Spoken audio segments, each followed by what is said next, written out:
Hi, it's Shandy Autry. Welcome to the 1 Minute Kitchen. It's a gourmet meal in about 5 minutes. This chicken scaloppine is to die for. Here's what you'll need: chicken breast, a sweet yellow onion, scallions, fresh parsley, and some fresh button mushrooms. Then olive oil, butter, and Marsala wine. It's served with white rice boiled in hot water with a chicken bouillon. Slice each chicken breast into 5 pieces. Then put them in a Ziploc bag and pound them out to tenderize. Dice the onion and slice the scallions, mushrooms, and parsley, and then dredge the chicken pieces in flour. And now you're ready to cook. Heat the olive oil in a skillet, add the chicken, salt and pepper, and gently cook on both sides.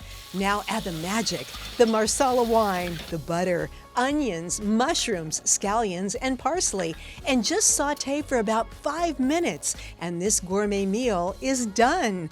Spoon a bit of rice onto a plate and then lay the chicken medallions right over top with that delicious glazy sauce. Chicken scaloppine is an Italian delight made easy.